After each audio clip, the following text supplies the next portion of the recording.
3 months into public office, parang halos hindi nyo naramdaman ang galos na pinagdaanan ng ating syudad. Dahil ganun kagaling ang ating alkalde na si Marvin Sombrero. Pero bilang vice-alkalde niya, imamarites ko sa inyo ang mga napinunod ko mula sa kanya.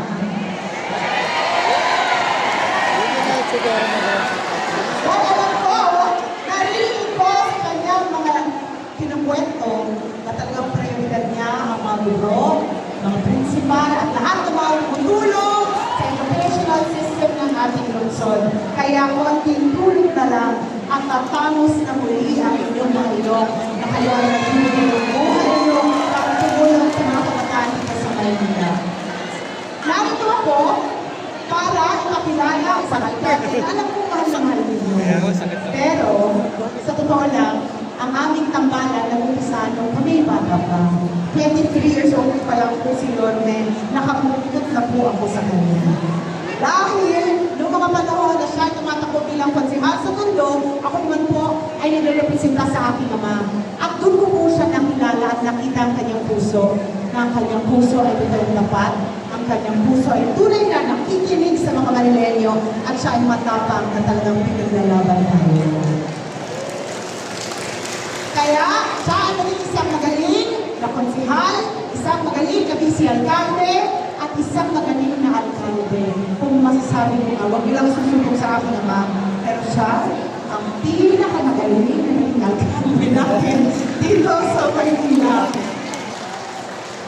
Pero natutuwa ako, dahil alam ko, sa administrasyon ko, sa maraming taon na kami nagtatrabaho magkasama, talagang nakaalalay ang buhay ng gobyerno ng mundo sa Maynila.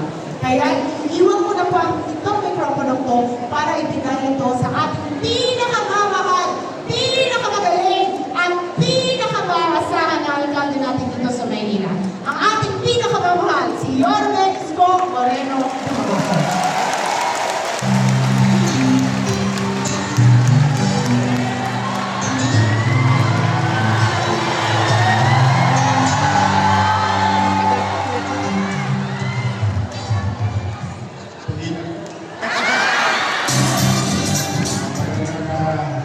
Umaga sa inyo lahat, pagpakan natin ang ating Vice Mayor Chief, at siyempre ang ating Superintendent, Elisa Rivera, at kanina, yung mga may asin pa. Talaga mga tila kayo. Kaya ba? Ano ba kayo nag-asin pa? Sa ating mga prinsipal, kanabi sa mga ating mga supervision. Sa mga bro, this is your man, and day, aming pasna, at ang inyong SPO at city government. Ay hindi kayo nalilimutan.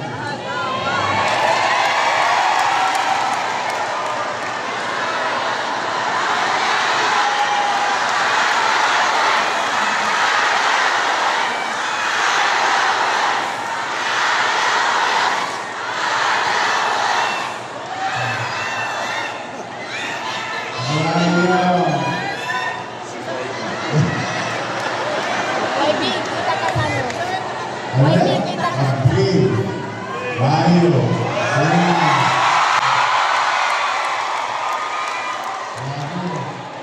ako na baon sa unang ang Maynila sa iyo. Anyway, as you can see, we're really trying to do our best with the fiscal situation of the city. Kagabi, nagtutuwa naman ako sa pamamalimos natin. Nagbubunga.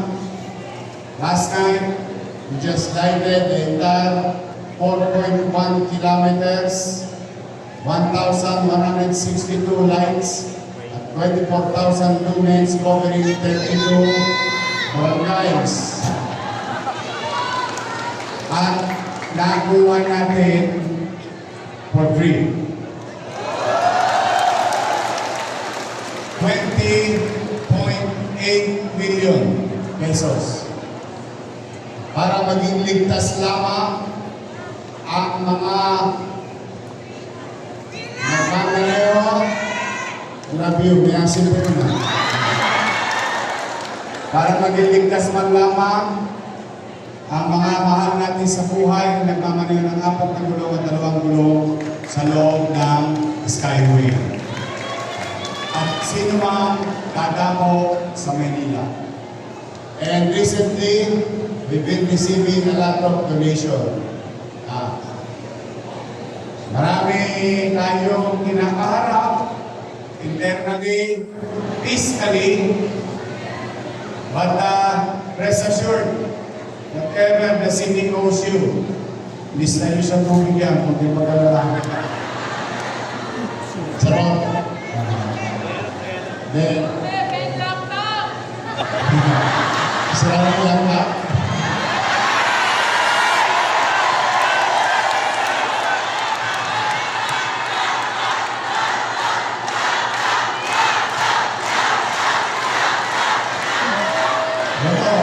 Sa totoo na, with all honesty, para naman real talk tayo sa ating mga guro. Lahat ng pinakamaganda na maaaring gamit o kusalin o silin para lang, yun pangarap ko lang sa inyo. Sa totoo lang, kung kakayanin lang ng syudad, without battling I'll give it. Sa totoo lang. Kaya lang talaga ang iniwan sa akin, bukod sa 2 bolt sa City Hall. Bakit nga ba may bolt? May flood control naman. I just realized it now, But with all the challenges na naiwan sa atin, ay mag-alala, sanay ako ng wala. Nakaraos ako sa awa ng Diyos. Kaya kung manatag kayo, irarapos ko din kayo para kayo. Hindi ako titigil. Basta lahat ng obligasyon ng nakaraan, ikinalangin ko. Ano lang talaga, medyo yait-yait lang. Kasi wala naman kayong dapat ipangamba sapagkat ang pamahalaan ito ngayon ng lungsod ng Maynila ay nakatuon at makumuhunan sa konsepto ng pamamahala na tinatawag MBN. Minimum Basic Needs. Housing, education, healthcare, and jobs. 4 pillars for our people is 4 na programang pupuhunanan at pinupuhunanan ng inyong pamahalang lungsod upang ipataas ang antas ng pamumuhay ng tao. That is my mission. That is my goal. And that is my dream for every families in the city of Manila. Kaya, sakto, nag-lungsod kayo. Kaya mag-alala, may kumbaga sa Saragola, meron kayong kilya. Lamang na lamang kayo. At ang inyong superintendent at school board, ang matulunan, ang inyo, good things come to those who wait. Hindi yan. Hindi. Kung kinakailangan, gumapang ako, makaraos lang tayo. We'll do our best. But for now, mga minamahal kong guro, Ma'am, Sir, I love you.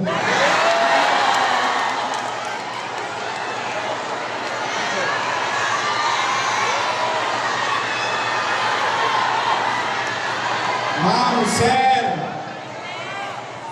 look at this boy before you. Tingnan niyo yung batang to. Asara pa ninyo ngayon. Produkto niyo to.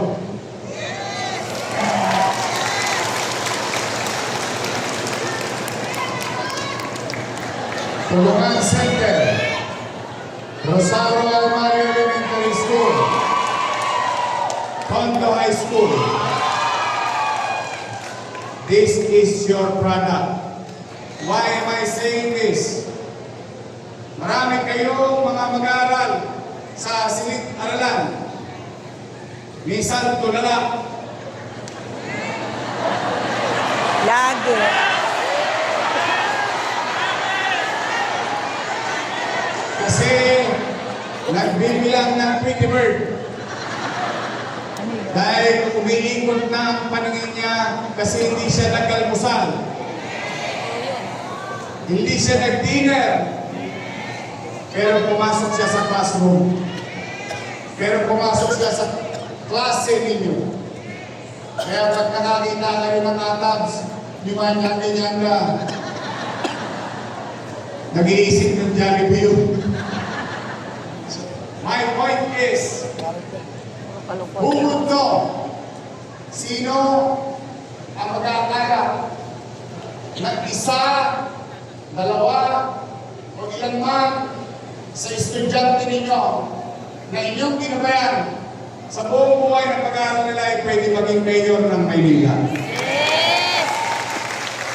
So, it is not impossible. Kaya, pakisuyo ko lamang mga nanay at tatay rin kayo, bukod sa kayo ay guro. Tiisin nyo lang ng konti ang kulit ng bata. Huwag kayong mag-give up. Remember the day that you have dreamed of becoming a teacher. I don't know when, but what is important, that day came true. You became, or kayo ay naging guro.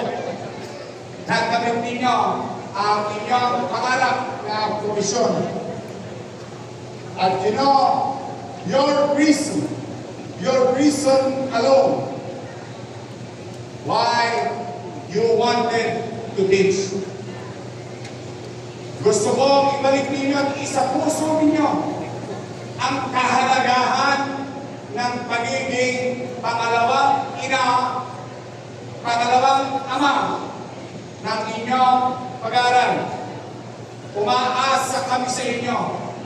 Maaaring kumisan salat kami sa pagmamahal sa loob ng aming tahanan bilang estudyante. Pero ang guro, ang teacher, pwedeng punan ang kakulangan ng isang magulang mag-aaral. I felt it. Nakita ko yun sa inyo. When I was studying, na parang natakbuhan ko ay teacher ko. Kaya huwag kayong mawala ng pag-asa sa mga nangyayari dyan sa national government. There's too many noise. And noise creates distraction. It confuses our emotion. We must focus on the given task. Ako ay bro, pagbubutihan ko dahil sisiguraduhin ko pagdating ng araw ang estudyante ko hindi magiging kurap. So I remember my guidance counselor during our GMRC. We're very afraid not to pass GMRC. Wala namang subject yun. Pero kailangan kang magkaroon ng pasadong grado sa GMRC. We were taught very well. To the teachers, our elders, mga matatanda ng guro, shout out.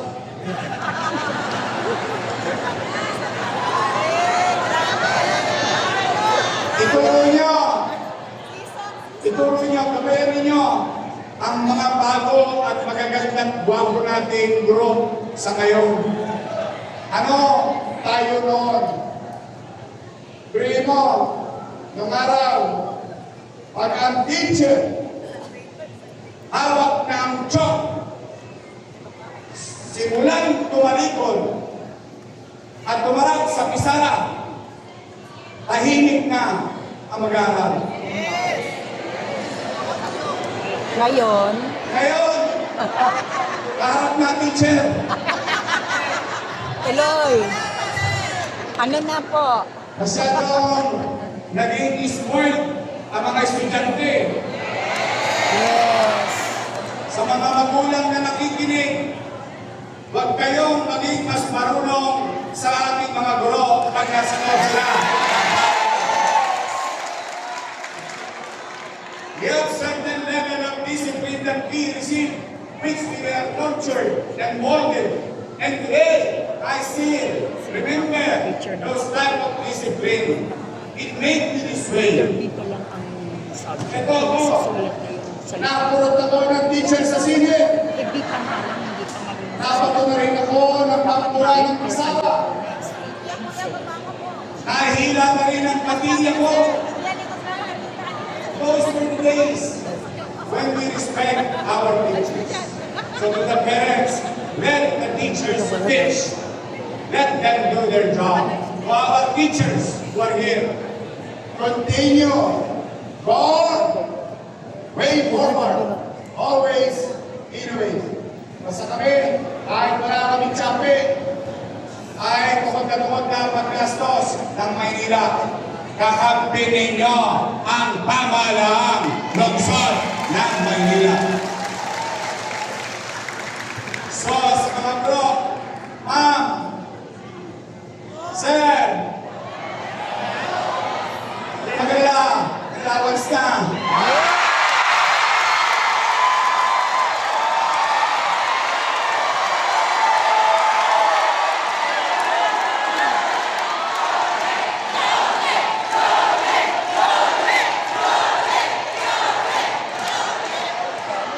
Huwag lang kayo mas nang gumaganap, ha?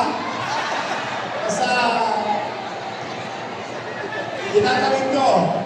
Ano lang? Guide lang tayo. Pero, maaraos ka dyan.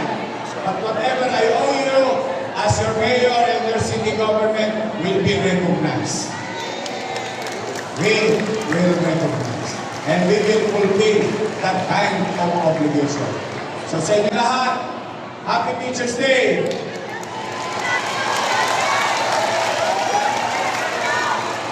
Galingan nyo, ha? Galingan nyo. Sayang. Umaasa kami mga mag-aaral sa inyo. So ulit, now, it's your day, and I will wish that all of you here and your fellow 11,300 teachers and our non-teaching personnel in the city of Manila under SDO. I wish that God will always continue to guide and bless and keep you safe sa lahat ng ating mga guro at siguro sa buong mundo. Magandang araw. Pagpalain ko kayo